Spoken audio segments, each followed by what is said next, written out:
You want answers? I think I'm entitled. You want answers? I want the truth! You can't handle the truth!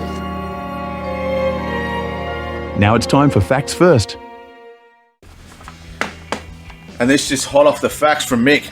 So let's dive into some facts first. So Sean, millennials are without a doubt the first true digital natives. I'd agree with that. A whopping 93% of millennials own smartphones, and 85% of us are on social media regularly. That's a pretty big digital footprint. It is a massive digital footprint. So speaking of digital footprints, here's another big one. So 61% of millennials have at least one streaming service subscription. So whether it's Netflix or Disney Plus or KO, probably the biggest one here in Australia, I'd imagine. Yeah, KO would be big here.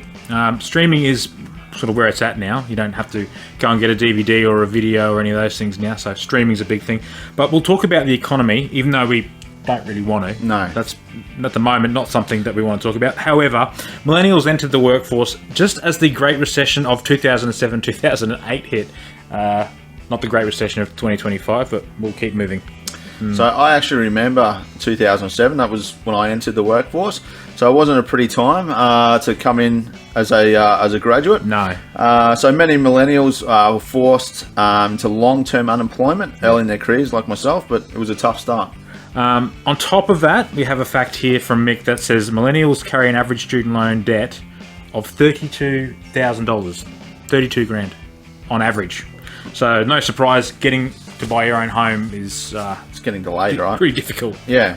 So following on from that, in fact, the average millennial now buys their first home at 33, compared to previous generations, which was in their late 20s. Yeah. So we're definitely not in the same financial boat. No. Not all doom and gloom, though. Millennials are, according to the facts here, are the most educated generation, with 39% of millennials holding a bachelor's degree or higher, which is higher than any previous generation.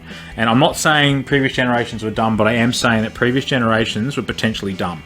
Not as smart, anyway. However you want to put it, mate. However you want to put it. Yeah. Okay, so that's a positive trend.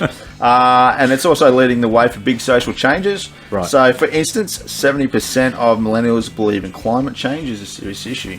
Yep. I am not a part of that 70%. I think it's rubbish. So we'll have to agree to disagree there. Yeah, okay. So last but not least, here's a stat that really hit home. So 73% of millennials report struggling with mental health issues, with almost half of those seeking therapy. Yeah, this day and age, I think people do prioritise their mental health, and a lot more is understood around that kind of thing. So it's good to see we're doing something, right? So there you have it. So millennials are defined by technology, social consciousness, financial hurdles, and a lot more. So we're a complex generation, but one thing's for sure, that we've certainly made our mark on society. Okay, and the last fact for the Facts First segment today is if you were born in the 1980s, raised in the 1990s, and made it to 2025, you've lived through 5 different decades, 2 centuries, 2 different millennia, and you're not even 50 yet. Wow, that's amazing. Not yet. Not yet. I'm nearly 50. We're nearly there. All right, so let's throw to a quick countdown.